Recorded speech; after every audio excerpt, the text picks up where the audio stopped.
I want you to do something for me right now. I want you to close your eyes for a second and imagine the most peaceful moment of your day. For most people, that moment is somewhere around 2 or 3 in the morning. The house is completely quiet. Your family is asleep. The neighborhood outside is still. The only sounds are the ones that remind you that everything is okay. Maybe the hum of the refrigerator, maybe the sound of rain on the roof, maybe just the particular quality of silence that a house full of sleeping people makes. The specific silence of safety. Now I want you to imagine what it would feel like if that silence was shattered at 3 in the morning by the explosive sound of breaking glass. Not a small sound, not a gradual awakening kind of sound. An explosion. The sound of a heavy object traveling fast, hitting a window with full force. Glass flying across your living room floor. Your family jolting awake in terror. Your children crying from upstairs. Your spouse grabbing your arm in the dark. And then I want you to imagine going downstairs and finding a rock on your living room floor. A real rock. Not a metaphorical rock. Not a symbolic rock. A heavy, irregular piece of landscaping stone that someone picked up from your own front garden beds, walked to the right position on your sidewalk, drew back their arm, and threw through your window with enough force to shatter it completely. At 3 o'clock in the morning. Now imagine that you already know, before the police even arrive, exactly who did it. Not because you saw them do it, but because you have been documenting this person's escalating behavior for 14 months. Because you have a security camera system that was installed specifically because this person's behavior had been making your family feel unsafe. Because you have a file 6 inches thick of violation notices and denial letters and meeting minutes and neighbor accounts and timestamp photographs that tell the story of a dispute that has been building toward exactly this kind of explosion for over a year. Imagine knowing all of that and picking up your phone and calling 911 and saying there has been a criminal act committed against my home and I have it on camera. That is the position that James found himself in at 3:03 in the morning on a Wednesday in October. And the rock he threw back was not a rock at all. It was the most comprehensive, most thoroughly documented, most professionally executed legal response that the Whispering Oaks HOA community had ever seen. It was a Fair Housing Act complaint, a civil lawsuit, a criminal complaint, 14 months of meticulous documentation, a private investigator, a specialist attorney, and a public record that will follow the person who threw that rock for the rest of her professional and personal life. She threw glass across his living room floor. He threw her entire world apart. This is the story of how he did it. Welcome to the HOA Files. Whispering Oaks is one of those neighborhoods that earns its name. The subdivision was developed 22 years ago in the suburbs of Charlotte, North Carolina, and the developer made a decision that turned out to be the single best thing about the neighborhood. Instead of clear-cutting the property and starting from scratch the way most suburban developers do, he preserved as many of the existing mature white oak trees as the construction layout would allow. The result, 2 decades later, is a neighborhood where enormous spreading oak canopies arch over the streets and yards and roof lines, where dappled light filters through thick summer foliage, where autumn brings a rolling wave of orange and copper and gold that transforms the neighborhood into something genuinely beautiful. The 90 homes of Whispering Oaks sit underneath those oaks in a way that feels settled and permanent and right. Mostly 4-bedroom colonials and craftsman styles, well-built and well-maintained, the kind of housing stock that holds its value because it was built to last, and because the people who buy into neighborhoods like this tend to be exactly the kind of homeowners who maintain things properly. The school district is excellent. The commute to Charlotte's business districts is manageable. The community has a pool, a small playground, a walking trail that loops through the preserved oak stands at the back of the property, and an HOA that assesses $240 per month for the maintenance of all of it. James purchased his home in Whispering Oaks 6 years before the events of this story. He is 39 years old, African American, works as a civil engineer for a large infrastructure consulting firm in Charlotte. His wife, Michelle, is 37, teaches high school mathematics at a school about 15 minutes from their home. Their daughters, Amara and Zoe, were 8 and 10 years old at the time this story takes place. Amara is the younger one, bookish and imaginative, the kind of child who reads under the covers with a flashlight. Zoe is the older one, athletic and socially confident, the kind of child who knows every neighbor's name and their dog's personality. James and Michelle bought the Whispering Oaks property because of the oak trees, the school district, the quality of the housing stock, and because it was the kind of neighborhood they had both grown up imagining they would someday live in.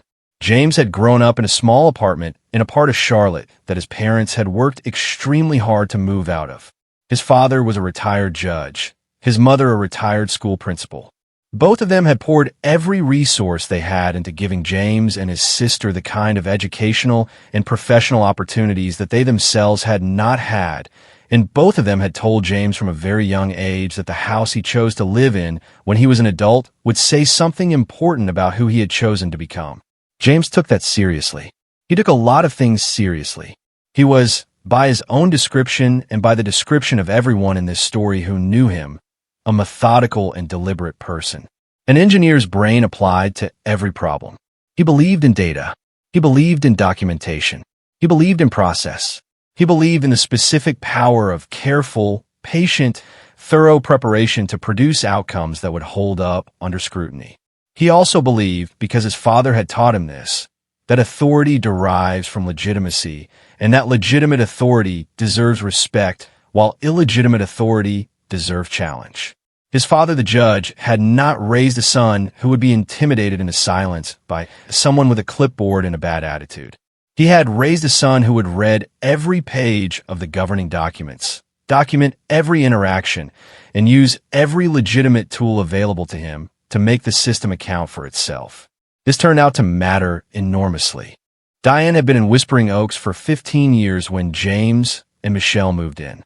She was 56 at the time of the events of this story, a real estate paralegal with over a decade of experience at a Charlotte law firm, divorced, living alone in a 4-bedroom colonial that was substantially more house than one person needed.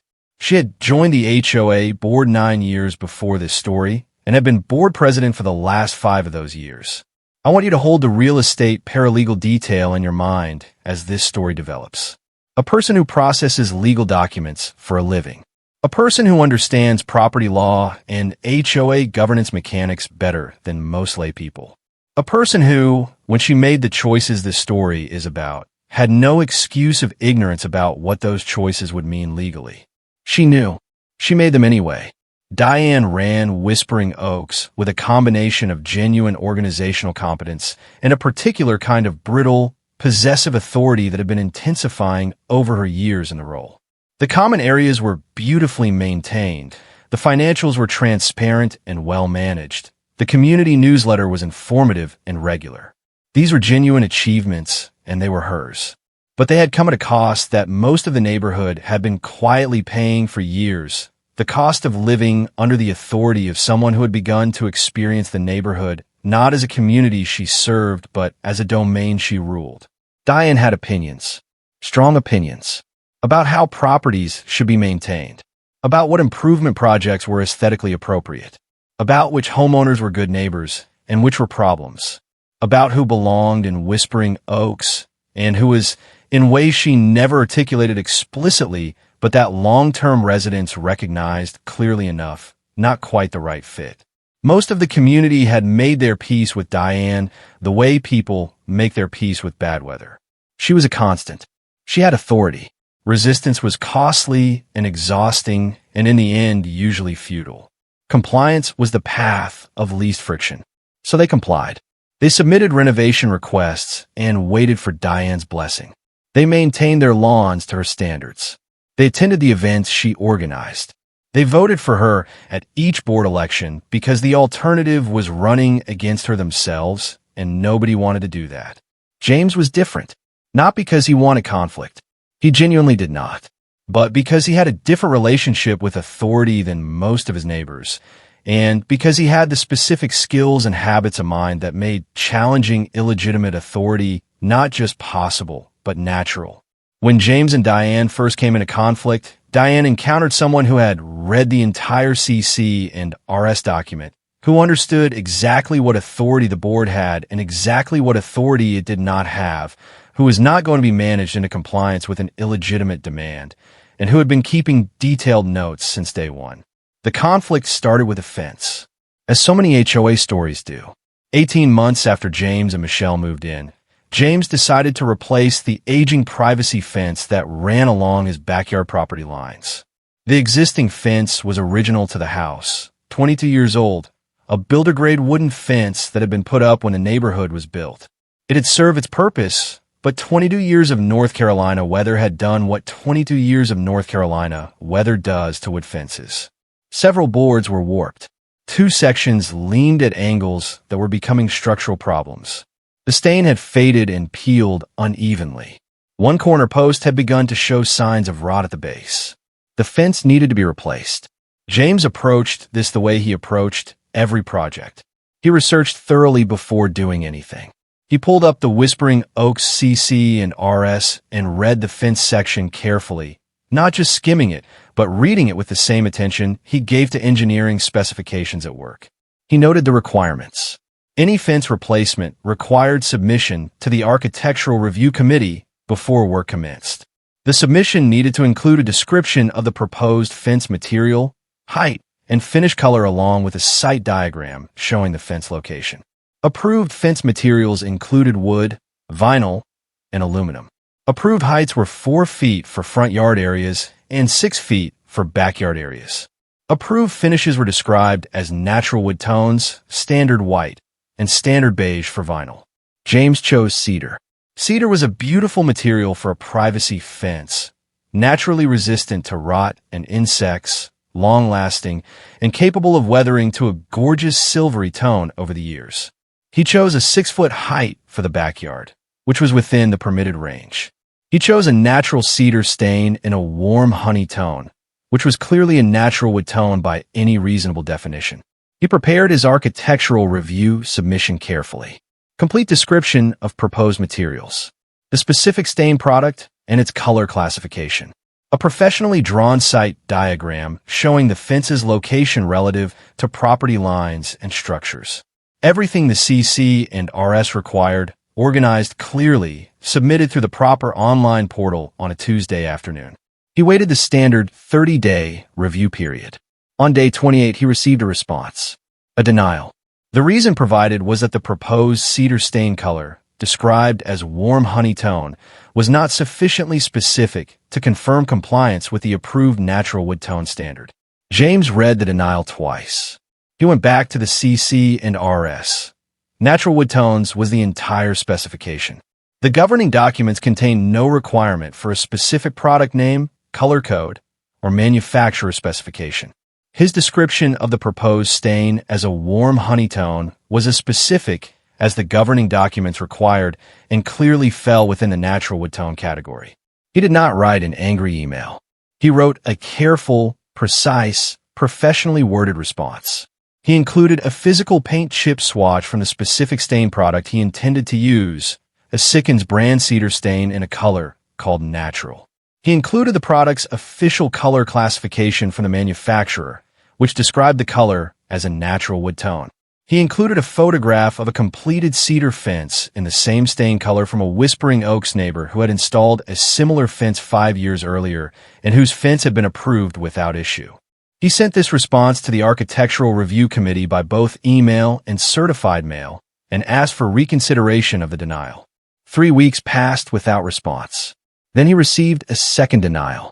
The reason this time was that the committee had concerns about the visual impact of the proposed fence color on the view from adjacent properties. The fence was a backyard fence. It was not visible from any street or common area. The site diagram James had submitted made this completely clear. The visual impact rationale had no connection to any provision in the CC and RS, which contained no standard related to the visual impact of backyard fences on adjacent properties. James's response this time was longer. It contained a section-by-section analysis of the CC and RS fence provisions, demonstrating that every requirement had been met. It contained a specific challenge to the committee to identify the CC&R provision on which each denial was based, noting that the CC and RS explicitly require the committee to provide a specific CC&R citation in any denial letter, and that neither denial had provided one. It contained a statement that he considered the denials to be procedurally defective under the governing documents and that he was formally appealing to the full board while simultaneously preserving his right to seek binding mediation. He sent the appeal to every board member by certified mail with return receipt requested.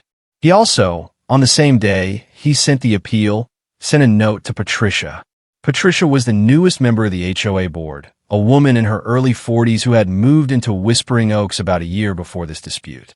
She was an attorney herself, a family law attorney, and had joined the board because she genuinely believed in community governance and wanted to contribute. She had been increasingly uncomfortable with certain aspects of how the board operated, but had not yet found a way to articulate or act on that discomfort. James's note to Patricia was not asking for anything.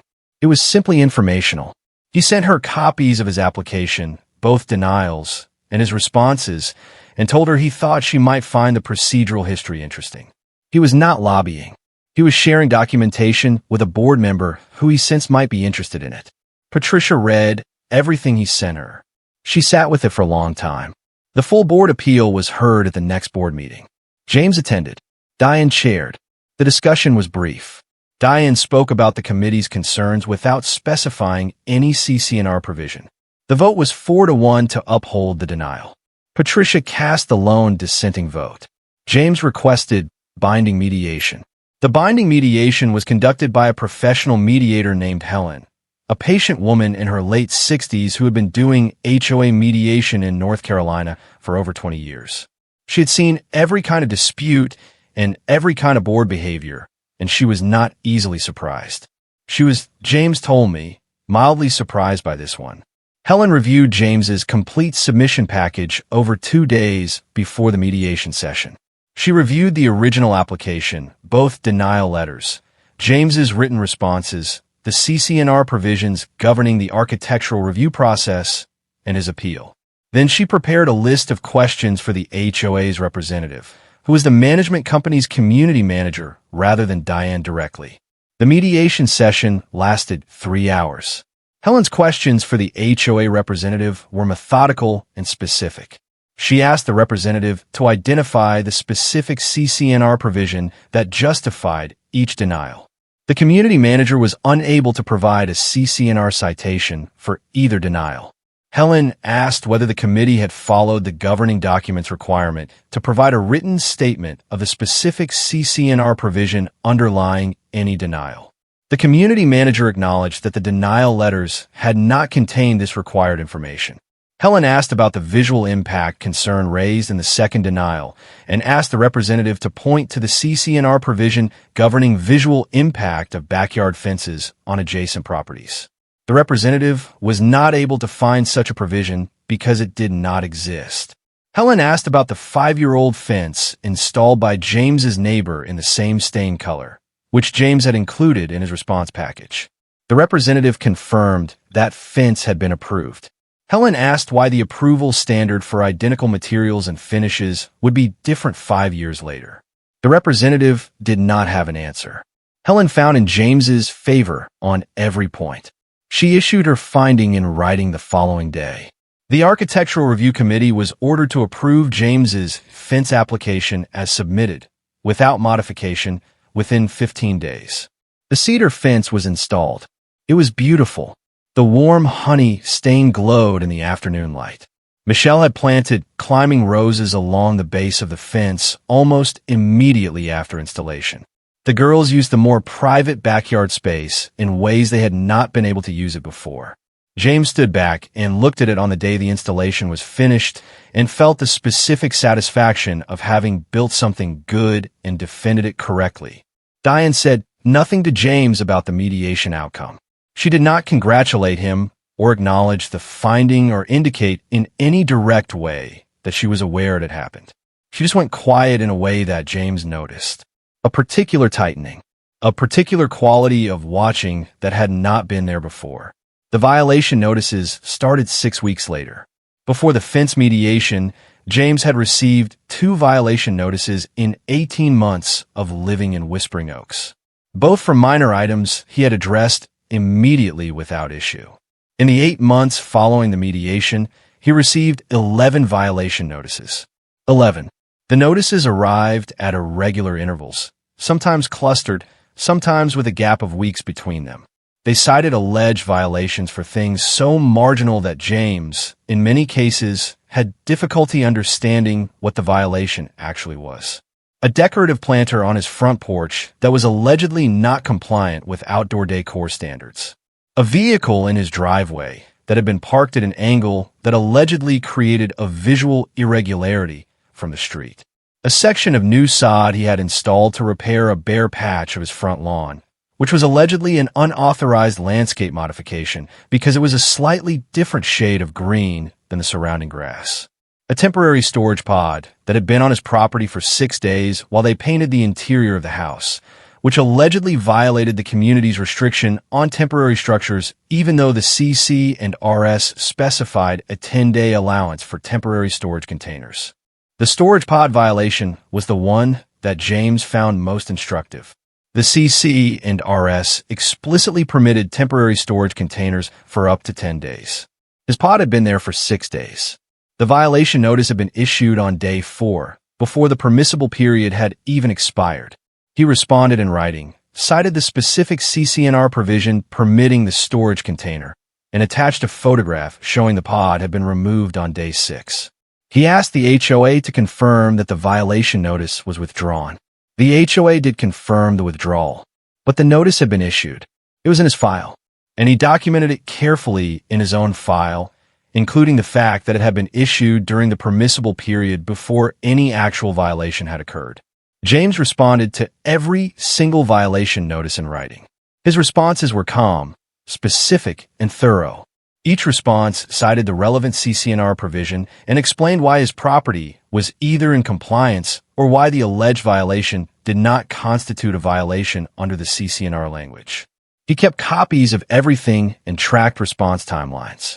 He photographed his property after every notice to establish a visual record of its condition. Out of 11 violation notices, 9 were ultimately withdrawn after James's written responses demonstrated they had no CC&R basis. 2 resulted in small fines that James paid rather than spend more time fighting them. He paid them under protest, noting in writing that he was paying under protest to avoid further escalation while maintaining that the fines were improperly assessed. He was building a file, not because he knew exactly what he was going to do with it yet, but because his engineering brain told him that documented patterns matter and that the time to build your documentation is before you need it, not after. He was also watching the community around him with new eyes. He started attending every board meeting, sitting in the audience, saying nothing, taking careful notes. He began paying closer attention to conversations with neighbors about their own HOA experiences. He started asking specific questions when appropriate. Not leading questions, just careful, curious, data-gathering questions. When did you receive that notice? What was the alleged violation? Did you receive a prior warning? Was it resolved? The data set he was building told a story.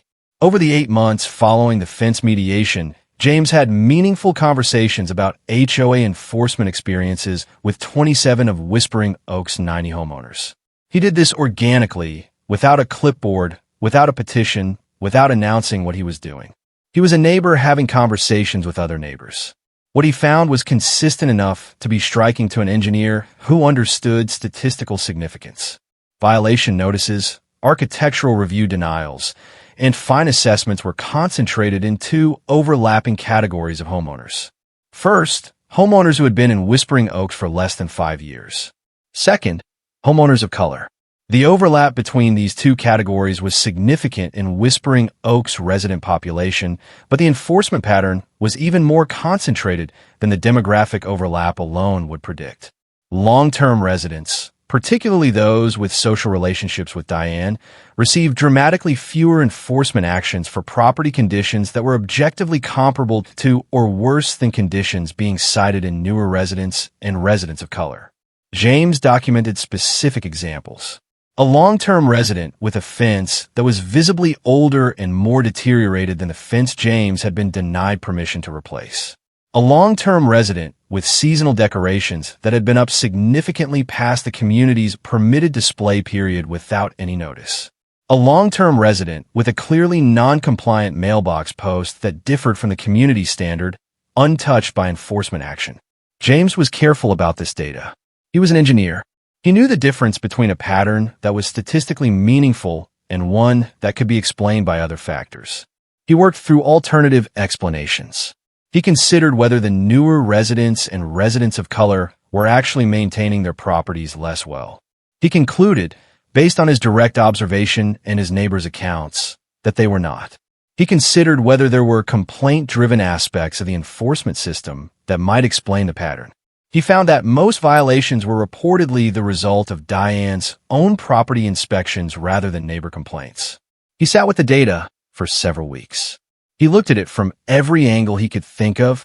He was not going to make an accusation without being confident in what the data showed. But he kept coming back to the same conclusion. The pattern was real. It was documented. And it was consistent with something that had a specific legal name. He called an attorney. Not an HOA attorney this time. He called a civil rights and housing discrimination attorney named Marcus, a 46-year-old black man who had been practicing in Charlotte for 20 years and who had built his career on Fair Housing Act cases and planned communities. Marcus had a reputation in the Charlotte legal community for thoroughness, for patience, and for a specific ability to build cases that held up because they were so comprehensively documented.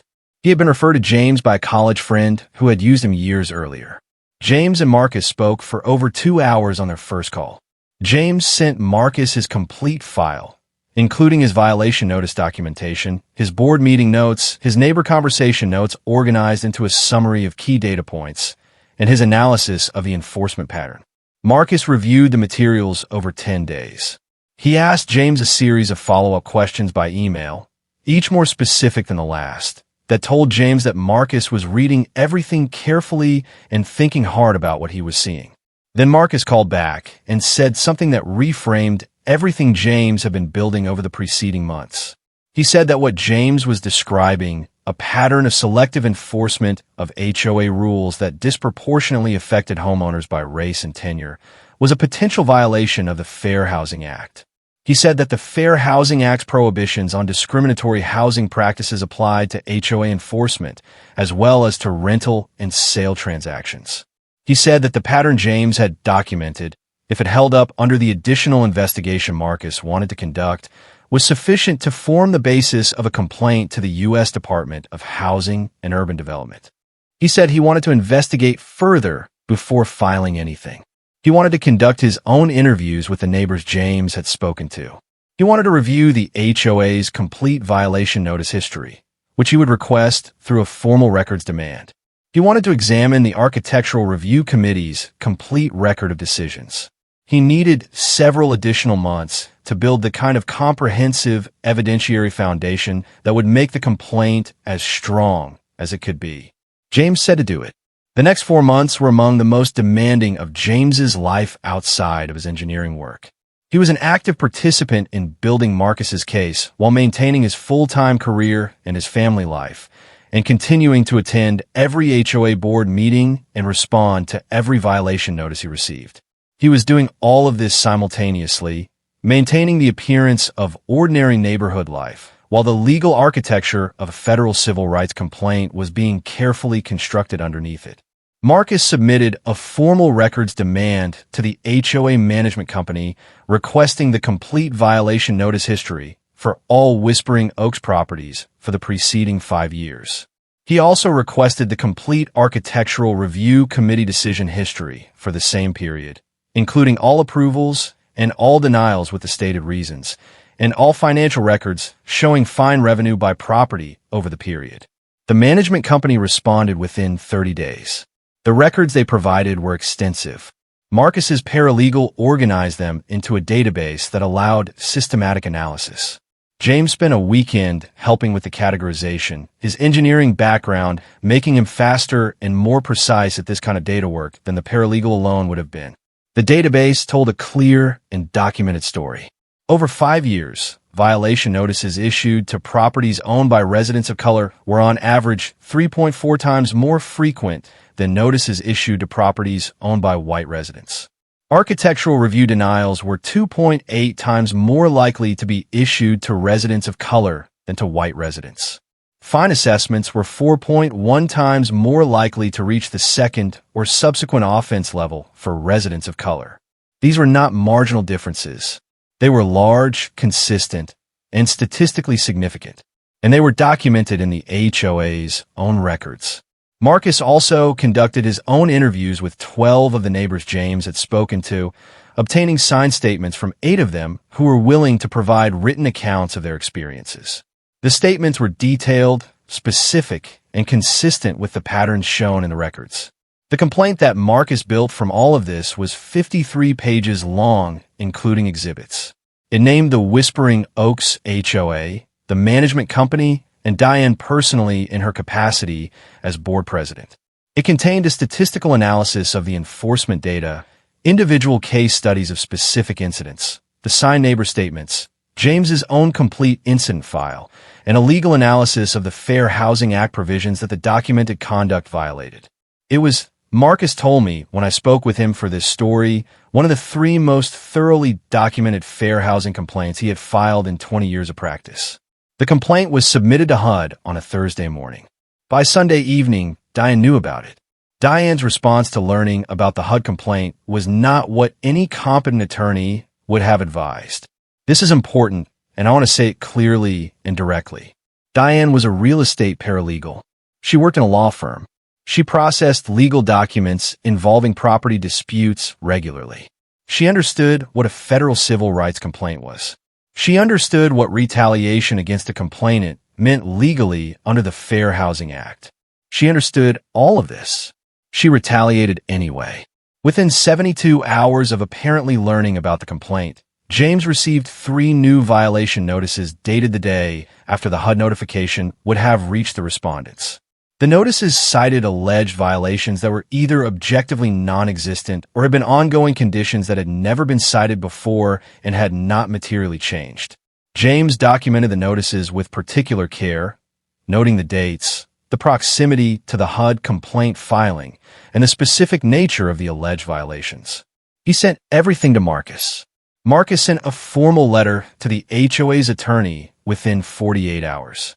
The letter noted the suspicious timing of the violation notices, described the notices as apparent retaliation for the filing of a fair housing complaint, and placed the HOA on formal notice that retaliatory action following a fair housing complaint constituted an independent violation of the Fair Housing Act carrying separate liability. The letter demanded immediate withdrawal of the 3 notices.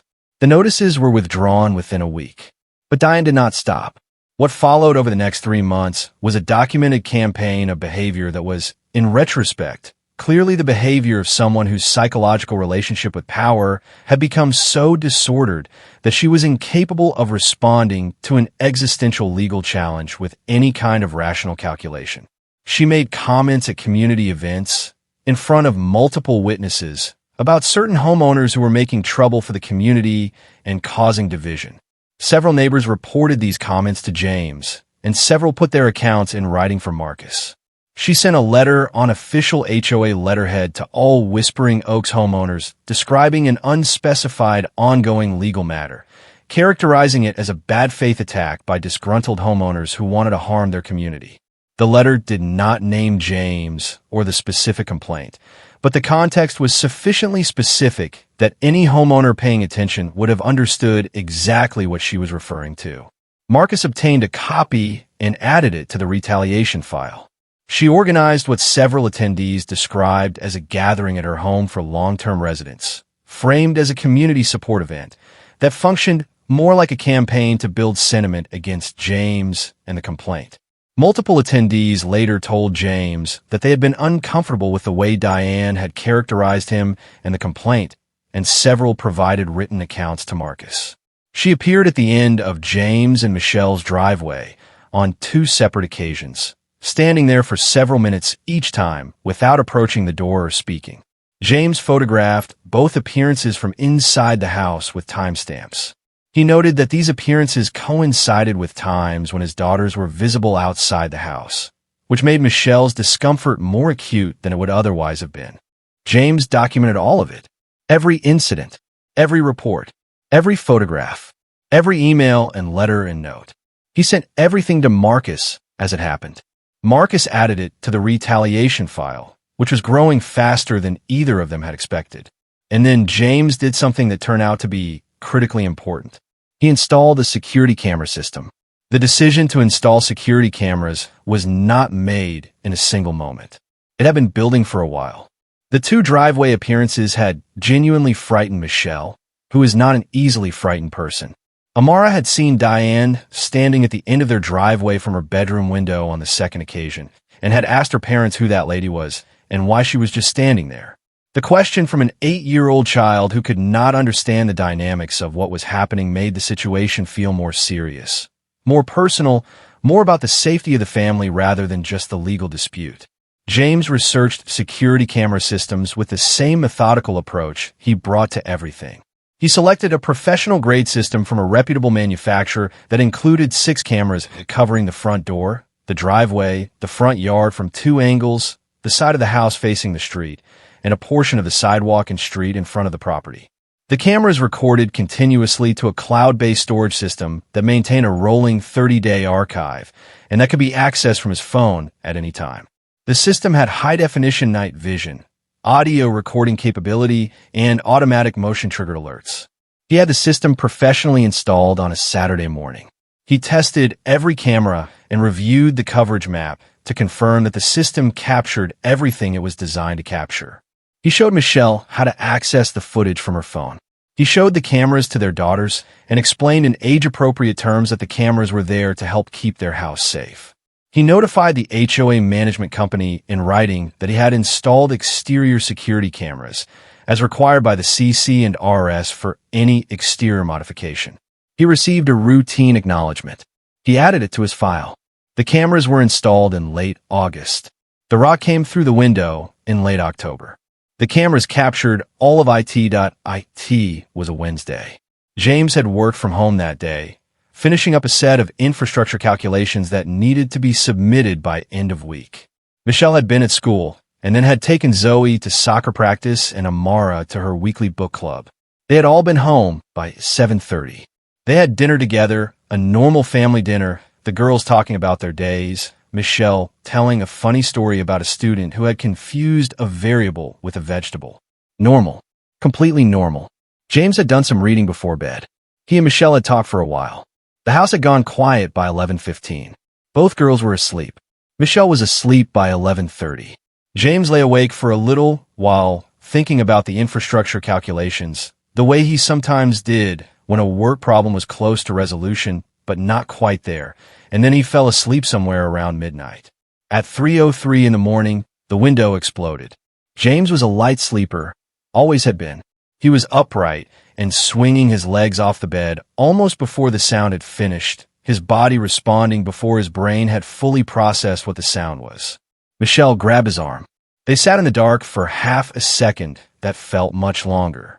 Downstairs, James said quietly, already moving toward the door. He went down the stairs in the dark without turning on any lights, moving fast but quietly, trying to listen to the house. The living room was at the front of the house. He could see from the top of the stairs, even in the dark, that something was wrong with the front window. The specific quality of darkness coming through it was different. It was not the solid darkness of a curtained window. It was the open darkness of a window that was not there anymore. He stopped at the bottom of the stairs. He could hear glass on the hardwood floor, the specific settling sound of glass that has landed and is still moving slightly. He did not go into the living room. He went to the side window that looked out toward the street and looked out without turning on the lights. The street was empty. The sidewalk was empty. No movement anywhere that he could see. The neighborhood was completely still. 3 in the morning still. He looked at his front porch. There was something on it, a piece of paper, and sitting on the paper, holding it against the slight night breeze, a small stone. He could see from the window that the living room window was fully shattered. He could see the approximate landing point of whatever had come through it. And he could see On the floor among the glass, something larger. A rock. An irregular piece of landscaping stone of the kind that Whispering Oaks used in several of the community's common area plantings and that many individual homeowners used in their own front garden beds. James went back upstairs. The girls were in the hallway. Amara was crying quietly. Zoe had her arm around her sister with an expression that looked like her face was working very hard to be braver than she felt. Michelle was in the doorway of the master bedroom. James told them all to come into the master bedroom and stay there. He sat on the edge of the bed. He picked up his phone. He called 911. While he was giving his address and describing the incident to the dispatcher, he was also thinking. Specifically, he was thinking about the cameras. The cameras that had been installed 6 weeks earlier. The cameras that had been running continuously since installation. The cameras whose cloud archive contained everything that had happened in front of his house for the preceding 6 weeks. He told the 911 dispatcher that he had security camera footage of the incident. He asked the dispatcher to note this in the report so that the responding officers would know. He held Michelle's hand while they waited for the police. He listened to his daughters, Amara still crying quietly, Zoe talking to her sister in a low, steady voice about something James could not quite hear, being the big sister she had always been. He thought about what this moment meant. What it meant for them to be here in this bedroom at 3 in the morning with a rock on their living room floor and glass everywhere and a threatening note on their front porch. What it meant for the family he had built in this neighborhood to feel unsafe in the home they had chosen because they thought it was safe. He thought about his father, the retired judge, who had taught him that legitimate authority deserves respect and illegitimate authority deserves challenge. He thought about everything he had documented over the preceding 14 months. The violation notices, the denial letters, the meeting minutes, the neighbor statements, the driveway appearances, the camera footage he had not yet reviewed but knew was there. He thought about what it meant that someone had stood on his sidewalk at 3 in the morning and thrown a rock through his family's window. He decided, very quietly, sitting in the dark with Michelle's hand in his and his daughter's voices down the hallway, that whatever legal response he mounted in the days ahead was going to be the most comprehensive and thoroughly documented thing he had ever built. More comprehensive than the fence mediation. More comprehensive than the HUD complaint. More documented than anything he had produced in 14 months of careful record keeping. He was going to find out exactly who had done this. And then he was going to throw the kind of rock that does not break windows. The kind that breaks lives. 2 officers arrived 7 minutes after his call. The first officers on the scene were professional and thorough. They photographed everything before touching anything. The broken window from multiple angles. The rock on the living room floor, which they documented in position before collecting it as evidence. The note on the front porch, which they read carefully and photographed before placing in an evidence bag. The front garden bed adjacent to the property where the rock appeared to have originated from. Several similar stones visible and one clearly missing from the arrangement. The note was typed, printed on plain white paper, and signed. Its content was hostile. It referenced James's legal complaint specifically, using language that made clear the author knew exactly what complaint it was referring to and that they were not pleased about it.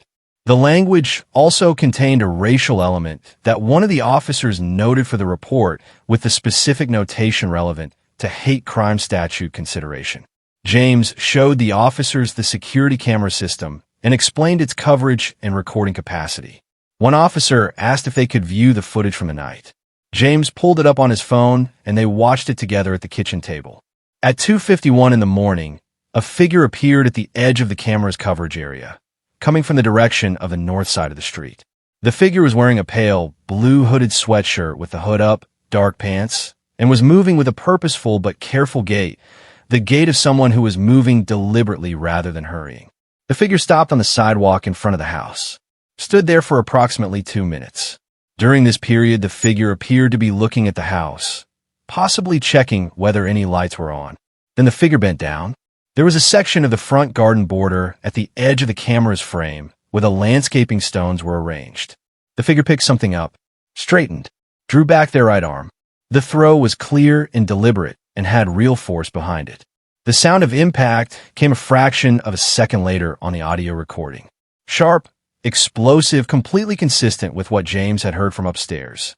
The figure stood still for about 10 seconds after the throw, then stepped onto the front porch, bent down to place something, positioned something on top of it, stepped back off the porch, and walked away in the direction they had come from. The entire incident on camera was 2 minutes and 40 seconds. The officer who had been watching with James looked up from the phone. He said that this was going to be very useful for the investigation. He asked for a copy of the full footage, including all footage from that evening and overnight. James immediately transferred everything to the officer's department-issued phone via the cloud storage interface. The second officer had been making notes. He said they would be filing this as criminal mischief, potential aggravated case given the damage level and the note's content, and that the hate crime unit would be reviewing the incident. They told James a detective would be in contact within 24 hours. The detective arrived the following afternoon. Her name was Colette, a 13-year veteran of the Charlotte Police Department, precise and methodical in a way that James appreciated immediately. She reviewed the security camera footage at length. She asked detailed questions about the ongoing dispute and the parties involved. James gave her a summary, not the full 14 months of documentation, but a clear and precise overview of the key facts, dates, and parties. He told her about the HUD complaint. He told her about the retaliatory violation notices. He told her about the driveway appearances he had photographed. He told her about Diane. Detective Colette made careful notes. She told James that the security camera footage was the most important piece of evidence and that the investigation would be focused on identifying the figure in the footage. She told him she would be in touch. James called Marcus that afternoon. Marcus's response, once James had described everything, was measured but unequivocal. He said that if the investigation determined that Diane was responsible for the criminal incident, the fair housing retaliation case had just become something substantially more serious. He said he was going to file an amended complaint with HUD noting the criminal incident as an additional act of retaliation and request expedited processing. He said he was also going to recommend that James retain a criminal defense attorney, not because James had done anything wrong, but because the intersection of a federal civil rights complaint and a criminal investigation required careful coordination. He also recommended a private investigator. Marcus retained the PI, a firm that he had worked with on previous fair housing cases. The PI's mandate was to supplement the police investigation with independent fact-finding focused on identifying the figure in the security camera footage. The PI worked with two constraints. They could not interfere with the police investigation, and everything they did had to be completely legal. They worked fast. Within 5 days of being retained, they had produced a preliminary report that contained several significant findings. The first finding related to Diane's phone and social media activity. A review of her public social media accounts showed that she had posted a comment on a neighbor's Facebook post at 2:39 in the morning on the night of the incident. The Facebook post was a routine community update about a neighborhood event. Diane's comment was completely ordinary, a two-word response. But the fact that she had been active on social media at 2:39 in the morning, 22 minutes before the figure appeared on James's security camera, was notable. Even more notable was that her Facebook account had its location sharing setting enabled, a default setting that Diane had apparently never changed, and the location data attached to her 2:39 post placed her phone in a position consistent with being somewhere between her home and James's home rather than inside her house. The second finding involved a neighbor's doorbell camera. The neighbor lived 2 houses down from James in the direction from which the figure in the security camera footage had approached. The PI contacted this neighbor, explained what they were looking for, and obtained the neighbor's consent to review their doorbell camera footage. The doorbell camera had captured a figure consistent with the figure on James's camera walking past the neighbor's house in the direction of James's property at 2:46 in the morning. The same pale blue hooded sweatshirt was visible. The same gait. The third finding was the most significant. The PI conducted a review of publicly available photographs of Diane, gathering images from the HOA's own website, the community newsletter, Diane's social media profiles, and photographs that various neighbors had shared publicly from community events. In a photograph from a community pool party approximately 3 months earlier, Diane was clearly visible wearing a pale blue hooded sweatshirt that appeared to match the sweatshirt worn by the figure in James's security camera footage. The PI submitted a formal report to Marcus with all 3 findings documented and supported by evidence. Marcus submitted the complete PI report to Detective Collette along with a formal letter requesting that the investigation include a search warrant application for Diane's home to locate the pale blue sweatshirt and any other evidence consistent with the criminal incident. Detective Collette had already been working toward the same conclusion from the police side. The security camera footage analysis, the social media location data, once the police had obtained it through proper channels, and the doorbell camera footage from the neighbor had all been pointing in the same direction. The PI's report accelerated the timeline. The search warrant application was submitted. The warrant was issued. The search of Diane's home took place on a Tuesday morning. The pale blue hooded sweatshirt was found in her laundry room. Forensic analysis found trace evidence consistent with the landscaping stone material from James's garden bed on the sweatshirt sleeve. A pair of dark pants consistent with what the figure in the footage had been wearing was also recovered. Additionally, and this was the finding that Marcus described to me as the most legally significant of all, the police found on Diane's home computer a draft of the threatening note, dated 2 days before the incident, with edits showing multiple revisions before the final version was printed.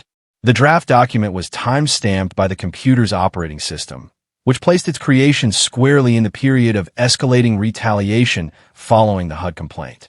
She had planned it.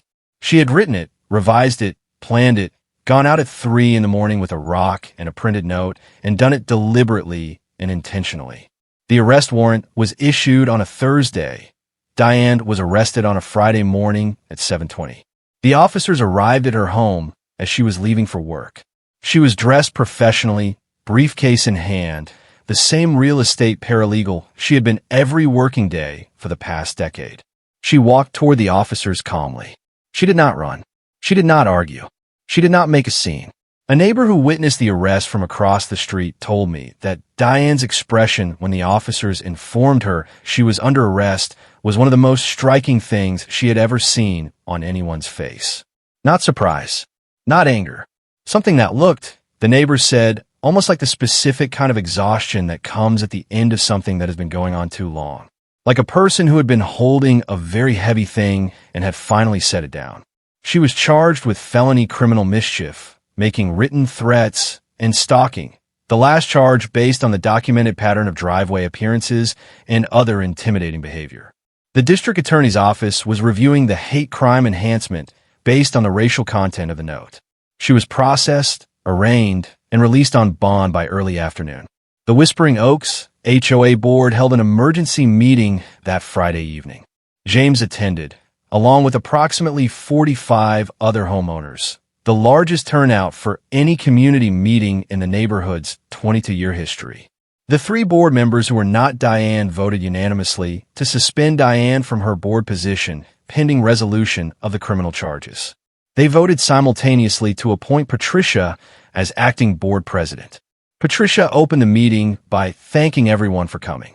She said that the events of the past weeks were deeply disturbing and that the board was committed to a full review of governance practices and enforcement procedures during the preceding period.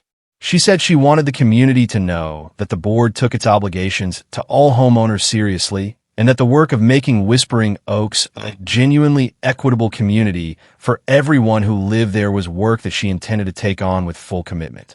She also said that she had asked to speak privately with James and Michelle after the meeting if they were willing, and that she wanted to apologize to them personally for what they had experienced. James told me that this moment, Patricia's public statement, and her private apology afterward, was one of the things he felt most clearly about in retrospect. That the community had people in it who wanted to do better. That the institutions of governance, when they had the right people in them, could actually function as they were supposed to function.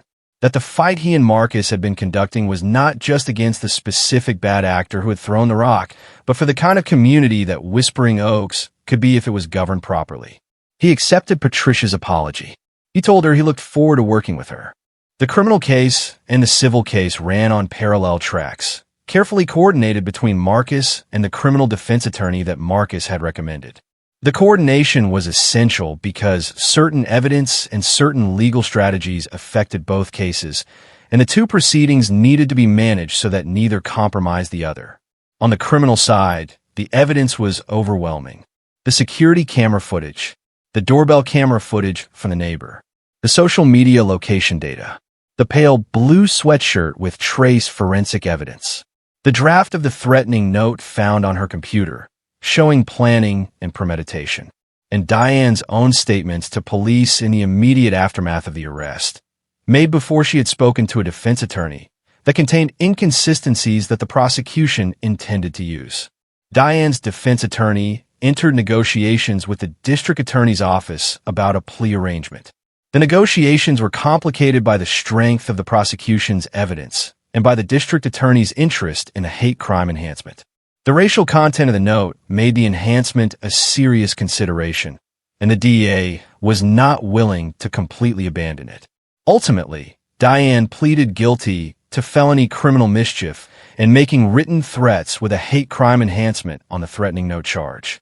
She received a sentence of 3 years probation, 6 months of mandatory community service, mandatory completion of a racial bias education program, mandatory mental health counseling, and payment of restitution to James and Michelle covering the window replacement, the emergency boarding, and compensation for the disruption to the family. The felony conviction was public record. It would appear on every background check she ever had for a professional position. The North Carolina State Bar's Legal Support Personnel Licensing Registry, which covered paralegals, would record the conviction.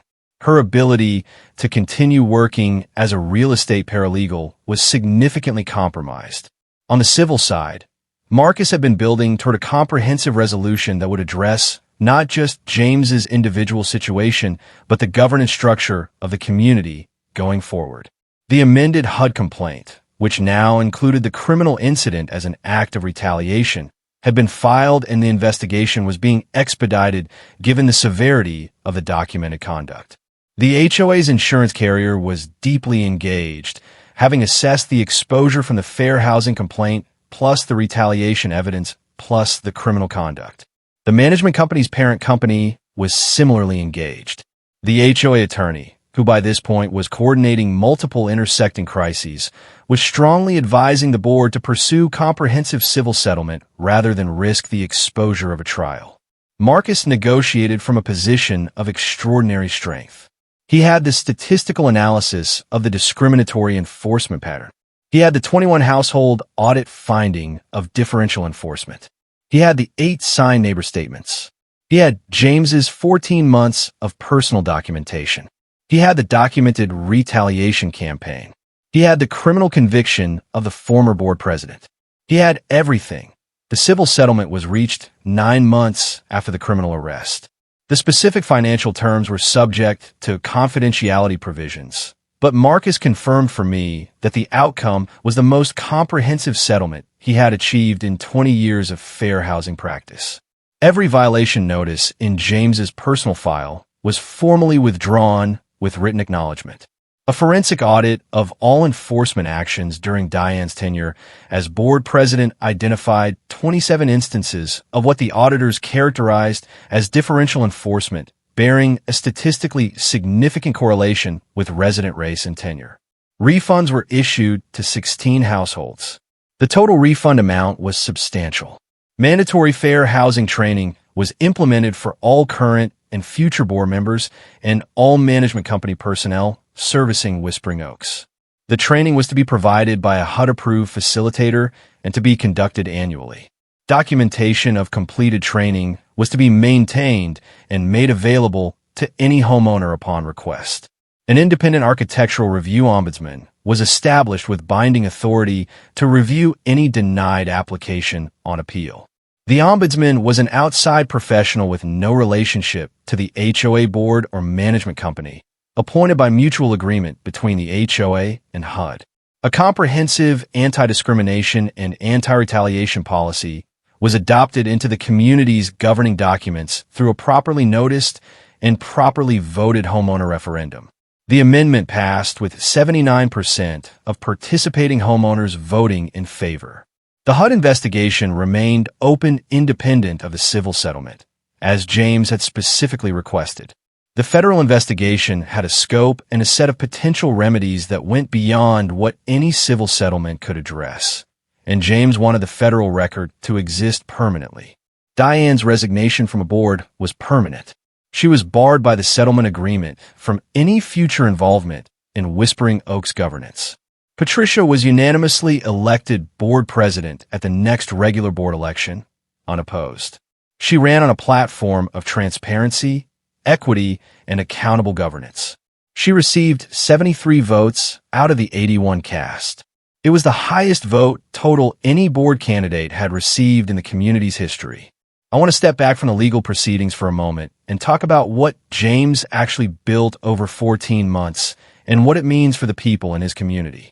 16 households received refund checks for fines they had paid on enforcement actions that the audit determined were improperly motivated. Several of those households had paid multiple fines over multiple years. Several of the homeowners who received refunds told James afterward that they had never expected to see that money again.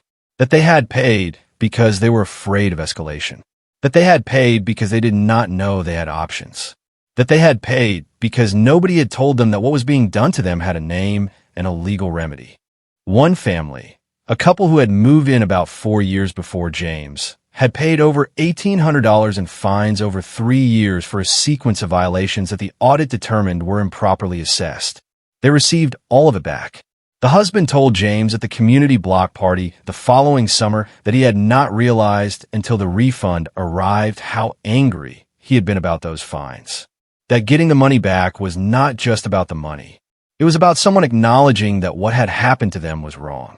That acknowledgement mattered, not just financially, in the specific human way that having something unjust recognized as unjust matters, even when the injustice cannot be fully undone. The fair housing training changed the governance culture in ways that were less visible but equally important. Board members who had been approving Diane's enforcement actions without fully understanding the legal framework they were operating in now understood that framework clearly. The management company's personnel now had specific, documented knowledge of fair housing obligations that they were required to apply to their work.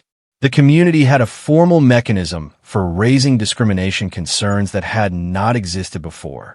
The Ombudsman for Architectural Review Decisions had already, in its first year of operation, reviewed 4 denied applications on appeal and reversed 3 of them. 3 families who would previously have been either denied without recourse or forced into the expensive and time-consuming mediation process that James had been through had their applications approved through a straightforward and accessible process. Patricia, in her first year as board president, had issued 0 violation notices of her own volition and had supervised the management company's issuance of 4 notices total, all for clear and documented violations with first offense warnings properly issued in advance. The violation notice rate under Patricia's leadership was lower than it had been at any point in the preceding 6 years. The community felt different. This is the hardest thing to quantify, but the most important. Multiple Whispering Oaks residents, including some who had been Diane supporters during the conflict, told me independently that the neighborhood felt different now. Lighter, more relaxed, like a specific background tension that they had become so accustomed to they had stopped noticing it had been removed. One long-term resident, a white woman in her 60s who had been among Diane's closest allies in the community and who had felt defensive and confused during the conflict, told me something that I found both striking and important. She said that she had not wanted to believe the things that were being said about Diane's enforcement practices because Diane had always been kind to her and because she had not personally experienced anything that felt unfair. She said that the audit, which had been shared with all homeowners, had confronted her with specific documented evidence that she could not explain away. She said that reading through the audit data, seeing the numbers and the specific cases side by side, had been uncomfortable in a way that was ultimately necessary. She said that she understood now that having a neighbor in a position of authority be kind to you specifically does not mean that neighbor is being fair to everyone. She said she had gone to James and apologized for not paying attention sooner. James told her that he appreciated it and that what mattered now was moving forward. I want to come back to the title of this story and explain what I mean by it, because I think there is something important in the specific nature of the response James made and what it represents. When someone throws a literal rock through your window, the natural and understandable human impulse is to want to respond in kind, to want to throw something back, to want them to feel what you felt. The violation, the fear, the shattered glass on the floor at 3 a.m, the sound of your children crying. You want the person responsible to feel some version of that. James threw something back. He threw it with precision and with power and with the specific accuracy that comes from 14 months of careful preparation and documentation. What he threw was a criminal complaint with security camera footage, a fair housing complaint with 27 documented instances of discriminatory enforcement, a private investigator's report identifying a pale blue sweatshirt, a civil lawsuit backed by the most comprehensive evidentiary record Marcus had built in 20 years of practice, and a settlement that changed the governance structure of a community of 90 homes permanently. This is the thing I want every homeowner watching this to understand about James's response. It was not reactive. It was not impulsive. It did not just respond to the rock that came through his window. It responded to everything that had preceded the rock, everything that the rock was the culmination of, with a force and a precision that the rock itself could never have generated. A rock through a window can be repaired. A new window costs money and time, and it is frightening, and it leaves your family shaken. But it is reparable. A criminal conviction for felony criminal mischief and making written threats with a hate crime enhancement is not reparable. A civil rights settlement with a HUD investigation attached is not reparable. A public record of discriminatory HOA enforcement that was the subject of a federal civil rights finding is not reparable. The loss of a professional license to practice as a paralegal is not reparable. James's broken window was repaired in 3 weeks. It is indistinguishable from the original. The consequences that James's rock produced are permanent. This is not a story about revenge. I want to be very clear about that. James did not pursue this with revenge as his goal. He pursued it with justice as his goal, and justice and revenge are not the same thing. Revenge wants the other person to suffer. Justice wants the wrong to be acknowledged, the harm to be remedied, and the systems that allowed the wrong to happen to be changed so that future people are protected. James got all three. The wrong was acknowledged in the criminal conviction and the civil settlement. The harm was remedied in the refunds and the restitution and the reform governance. The systems were changed in the training requirements and the ombudsman and the anti-discrimination policy and the HUD investigation. That is justice, not revenge. Justice. The distinction matters because the approach it requires is different. Revenge is reactive and emotional. Justice is patient and documented and professionally executed. Revenge wants the outcome to be about you. Justice wants the outcome to be about the community you live in and the future homeowners who will follow you. James's rock was about the community. It was about Amara and Zoe growing up in a neighborhood where the governance structure was accountable and equitable. It was about the 16 families who got their money back. It was about the 3 families whose architectural review applications were approved by the ombudsman. It was about every future family who moves into Whispering Oaks and does not have to navigate the specific fear and exhaustion and financial harm that came with living under Diane's version of HOA governance.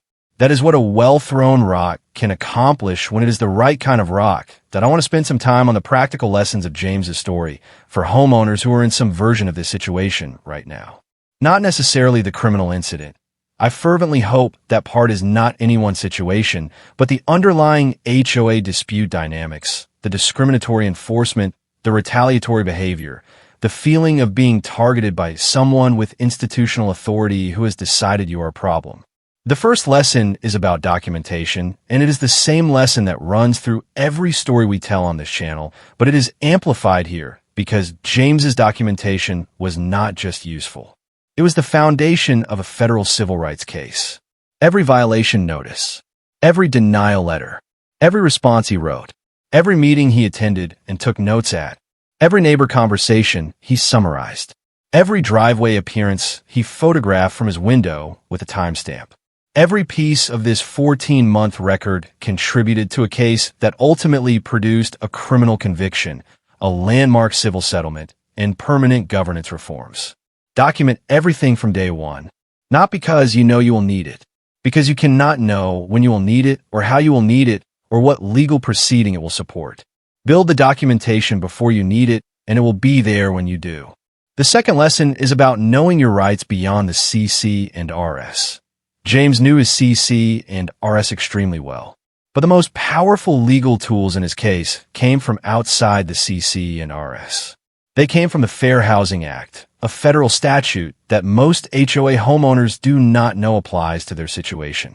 If you're experiencing what feels like discriminatory enforcement that seems to target you based on your race, national origin, religion, sex, disability, familial status, or other protected characteristics, you need to know that this is not just an HOA problem.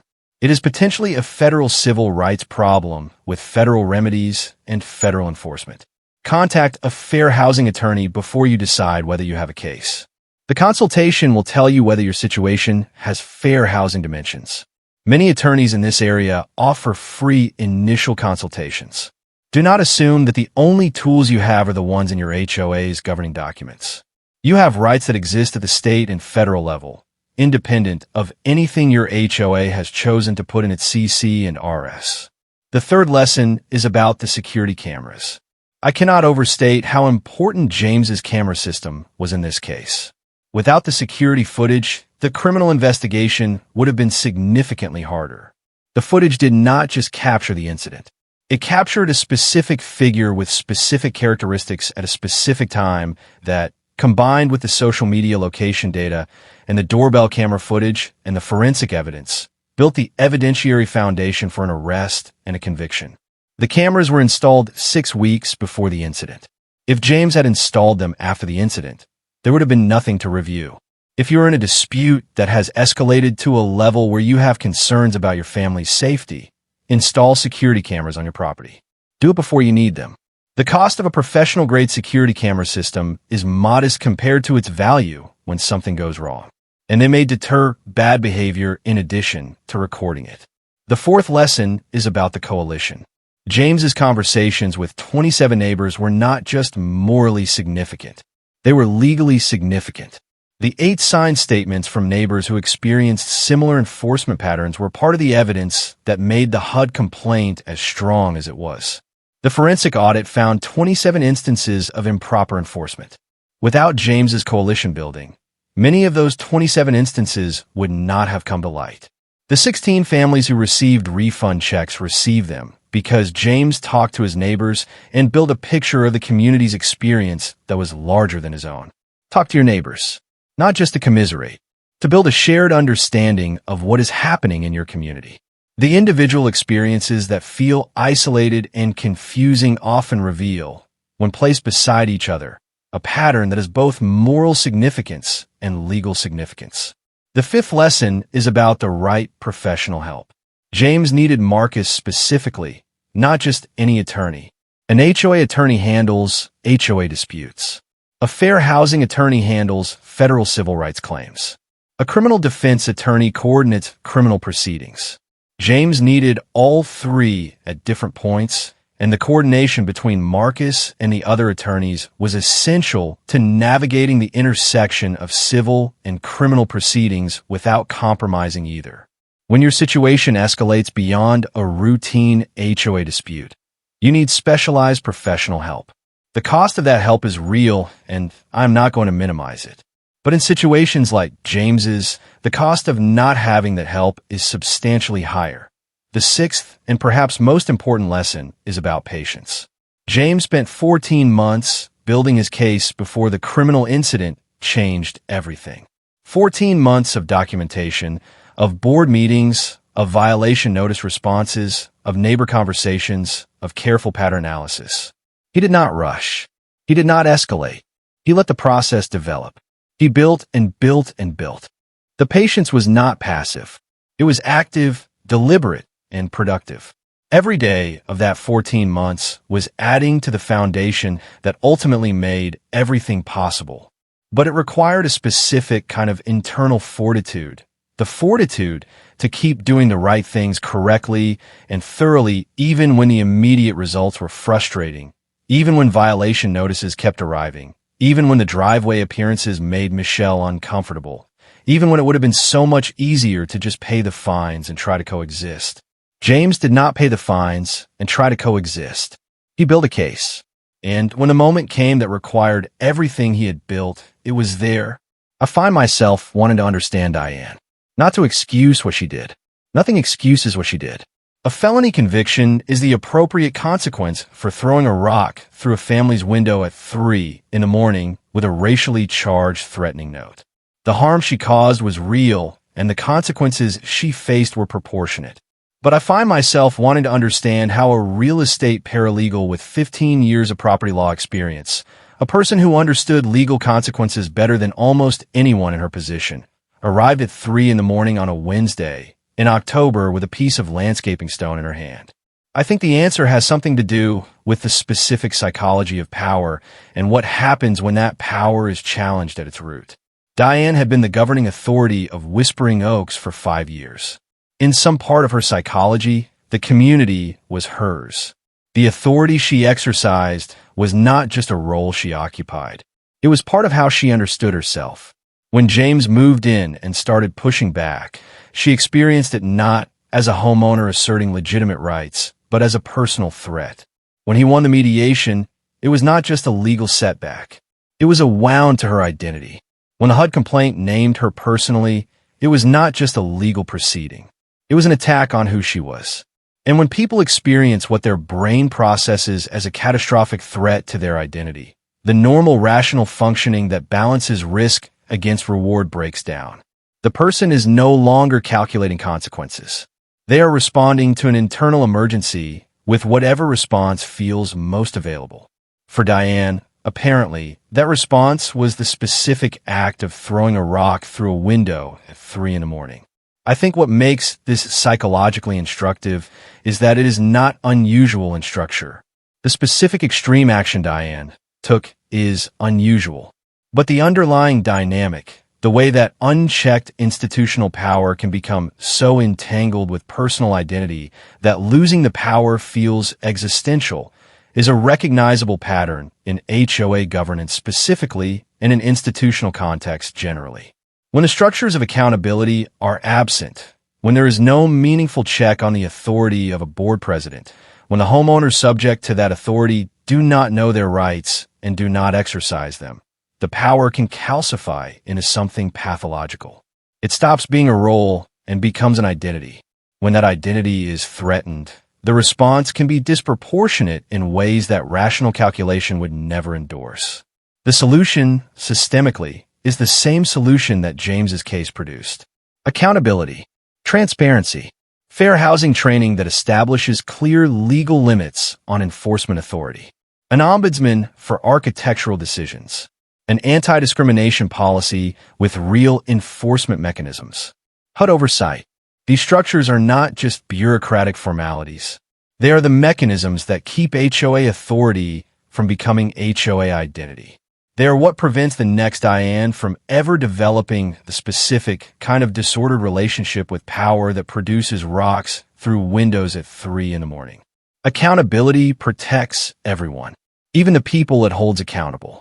I visited Whispering Oaks once, about a year after the settlement. I drove through the neighborhood on a weekday afternoon in early autumn. The oak trees were beginning their color change, the first hints of orange and gold appearing in the canopy. The homes sat underneath those enormous spreading trees in the way. I imagine they sat the day the developer made the decision to preserve them 22 years ago. Settled, rooted, permanent feeling. I parked outside James and Michelle's house for a few minutes. The house looked exactly like any other house on the street. A well-maintained 4-bedroom colonial with a front yard and a driveway and an ordinary mailbox. Nothing about it communicated from the outside that something important had happened here, that a family had been frightened in the middle of the night, that a federal civil rights case had been built within these walls, that the governance of a community had been changed permanently because of what one man had decided to document and fight. The living room window was a double-pane unit, slightly newer than the windows on either side of it, if you knew to look. I knew to look. It looked exactly like the original.